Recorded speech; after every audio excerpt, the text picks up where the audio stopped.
Hello, I'm Richard Van Wyge with EV4U Custom Conversions.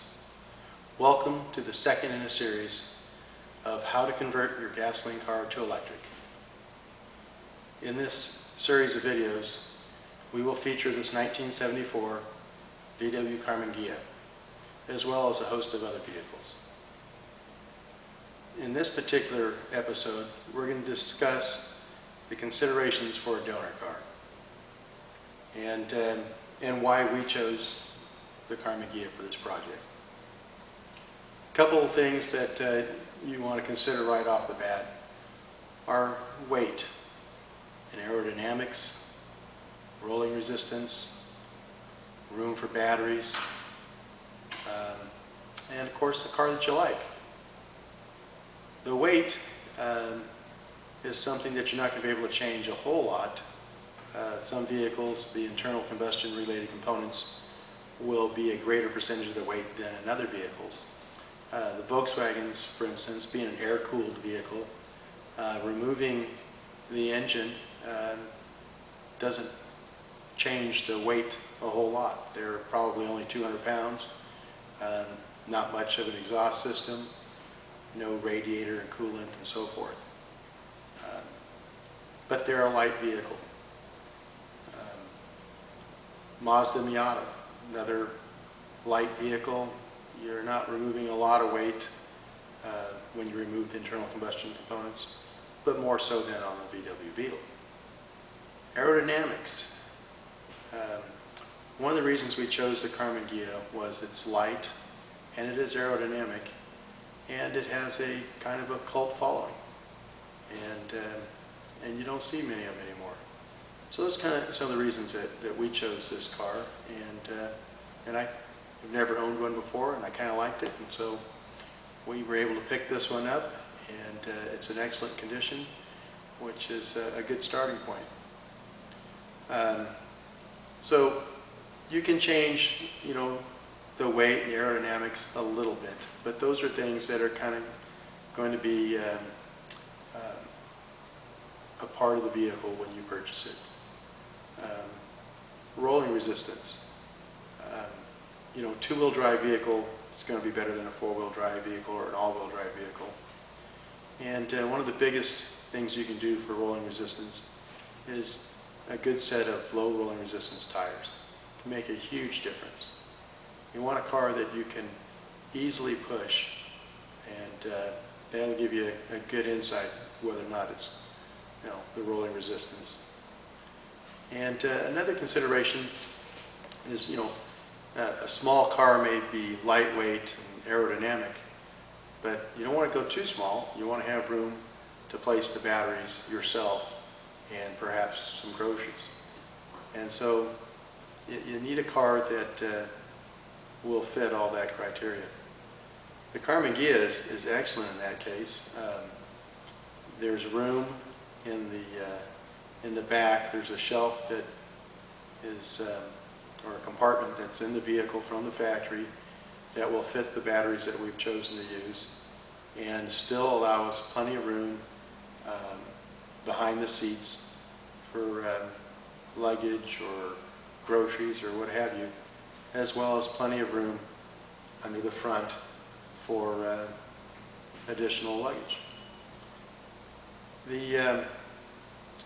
The thing that a lot of people do when they purchase a donor car is they get a car that is not running because it's a better deal, the engine has issues,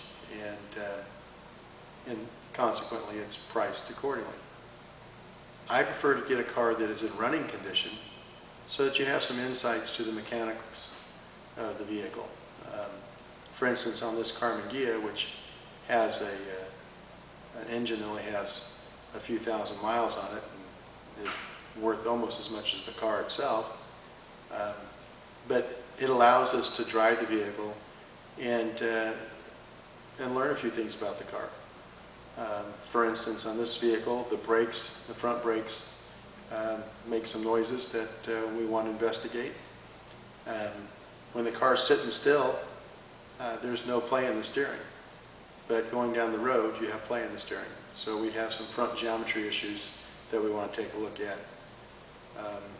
It needs shocks, front and rear. Some of these things you could find out, with the car sitting, but others you wouldn't know unless the car wasn't able to be driven. Transmission issues is a good example. Since we're using the original transmissions and transaxles, we want one that's in good condition.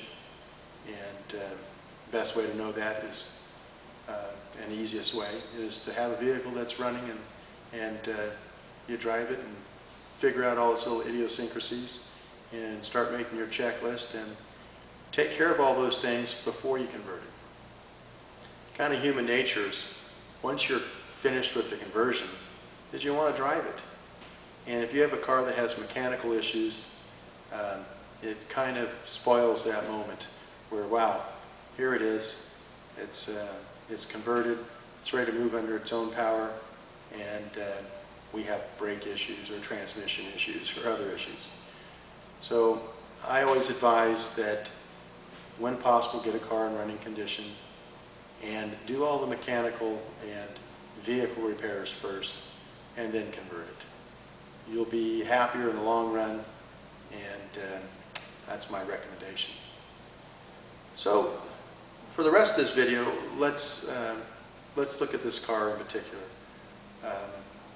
One of the things that we'll look at is we'll jack up the front end, remove the front wheels, and take a look at the brakes, the ball joints, the tie rod ends, and so forth, and just get a little closer view as to the condition of the car.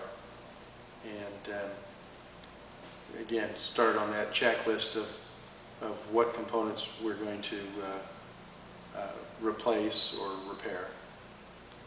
And then the other thing with the donor car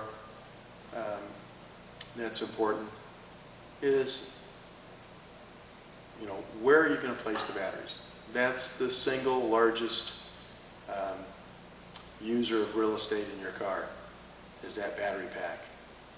And you can split your pack and so forth, but I prefer not to when possible. And most vehicles we do split the pack. One is we want to maintain weight balance on the vehicle to maintain a safe handling and braking vehicle. On the Karmann Ghia, they were light in the front end from the factory, and we will put some components to add just a little bit of weight up front. But all of our battery pack will go in one position, just front of the rear axle. Whenever you're deciding where you're going to place the weight on your conversion, always consider where the factory placed their weight. If most of the weight was in the engine bay, well then that's what you want to do. You want to keep the geometry pretty much the way the factory designed it. Pickups are designed to have a payload so you can put more in the back, but you still need to maintain weight in the front so that braking and handling is not adversely affected. And typically you want to keep the weight between the axles. In other words, you don't want a bunch of weight out in front of the axle or behind the rear axle. You want the weight between the axles and as low as possible. It's always safer, and you have a better handling vehicle if you keep the center of gravity low. So in the Karmann Ghia,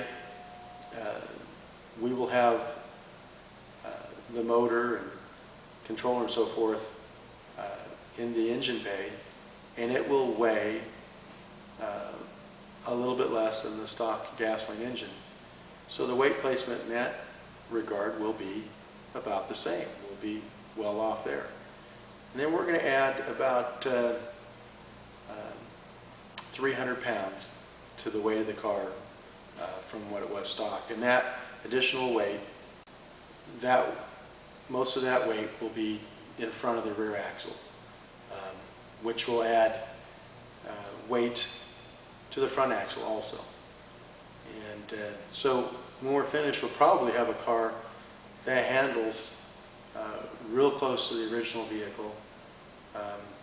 In the case for our Volkswagen Beetle designs, they actually outperform the stock Beetle because they were light on the front end. We actually add a little bit of weight to increase the braking and handling capability. On the Karmann Ghia, that will also be true. Anyway, let's take a look. We'll jack up the front end, pull off a wheel, and we'll take a look at a few of the things that we want to check before we start the conversion. Okay, loosen the lug nuts, and we'll pull off the front wheel. Always want to remember safety first. We jacked up the front end of the vehicle here, and we put jack stands as well as leaving the jack in place so that the weight is supported both by jack stands and the jack. A little extra level of safety versus just one or the other. And you never want to just rely on a jack. So if you just have one, use jack stands. Okay.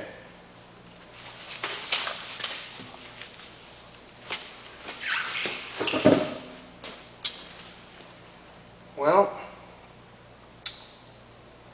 I can see that the seal on the tie rod end is broken and will need to be replaced.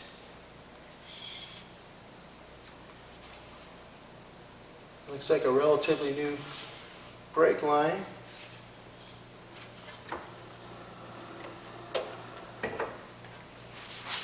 The ball joints,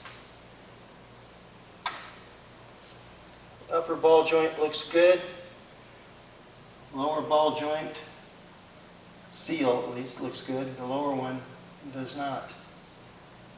So, only way to replace the seal is to replace the ball joint.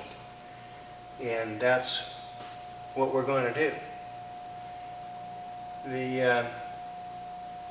The other thing we'll do is we'll replace the shocks, ball joints, tie rod end, and we'll pull the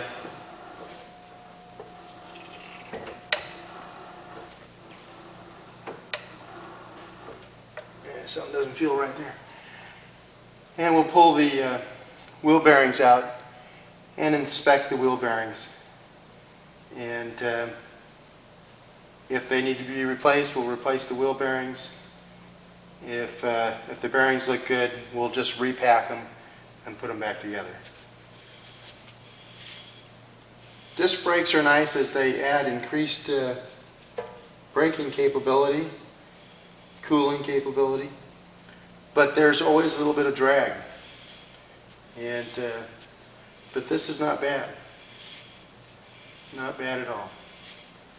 So anyway, we already know now that we have a few things cut out for us.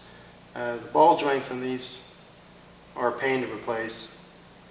The tie rod ends aren't bad.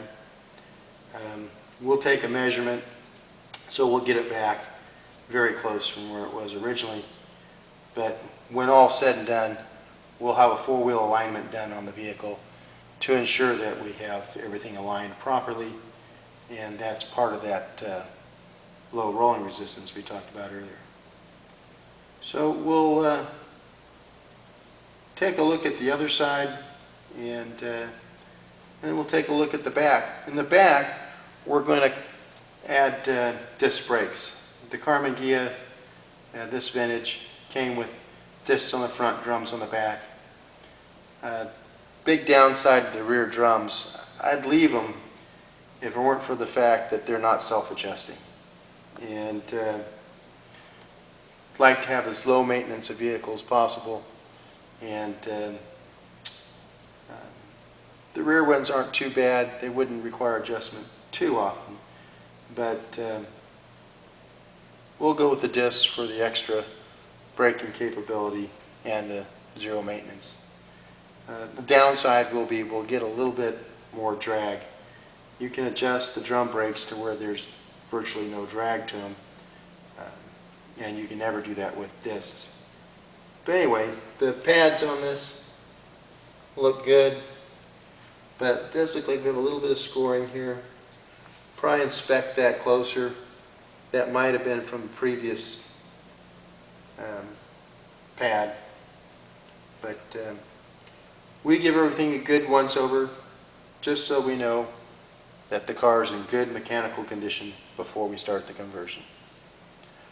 We're not going to go into great detail, show you inspecting the wheel bearings and so forth, but just wanted to kind of give you an idea of the things that you should do prior to conversion.